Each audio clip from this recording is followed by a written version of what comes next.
1st of May, we've been in the Gezi Park, and especially young people have been very active.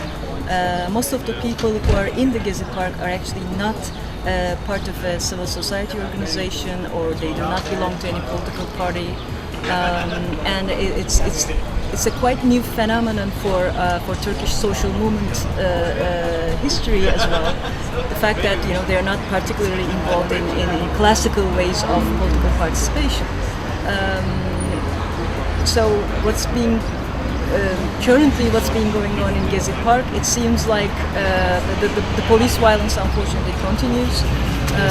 Just yesterday on the 9th of July, they have opened the park for 2 hours and then they reclosed the park, and the police violence continued. They took their precautions of gassing people and pepper and using pepper sprays and things. So what has been very remarkable in terms of youth participation in the Gezi Park has been that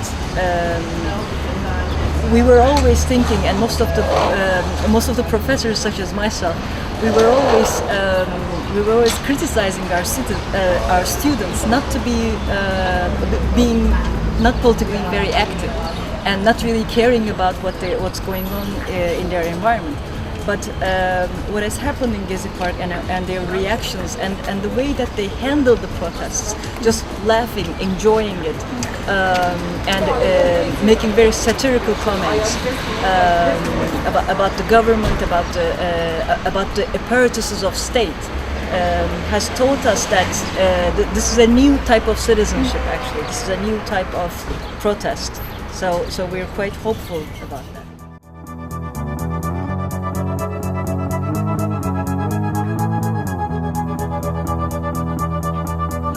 Utmost importance. I mean, it was during the first days we didn't see any type of television broadcasting on TVs. One of the things that we were, and everyone got all their news from the social media. Twitter and Facebook were the ones that who were the champions of this protest. But what was, I think, particularly interesting was we were trying to find ways of letting people who do not have access to social media know what's going on. So there were a couple of oppositional TV channels who aired, and they were at the beginning of the protest. They were never heard. They were they were these poor TV channels that didn't really not having a lot of coverage, and now they've turned out to be the champions of the protests. So and maybe you heard there has been a lot of reaction from the international media outlets as well. Turkish CNN was airing documentaries about penguins when the protests were taking place, when the police was attacking actually innocent people. So it was really interesting, and the Turkish media has also started to question itself and the way that and the way that it's structured, especially since the 1990s. I did an interview actually with one of the media scholars and a famous news anchor, and he was also he was basically calling the performance of the Turkish media during these events dismal. So it's quite important, and social media was actually very, very important within all this process, and it continues to be so.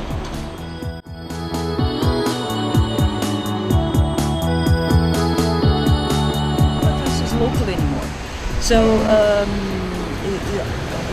what I have seen, and I mean, I didn't have a Twitter account before these events. And even I got one because it was particularly important. And what a lot of people were doing was translating all their statuses, for example, in English, so that their voices can be heard and their friends who can actually spread the word around. And I think this has been going on for a while, since the Occupy movement too. The exact same thing happened in Egypt when during Tahrir Square. So I think picking up these protests transnationally is very important, and puts and takes the social media to a new standard.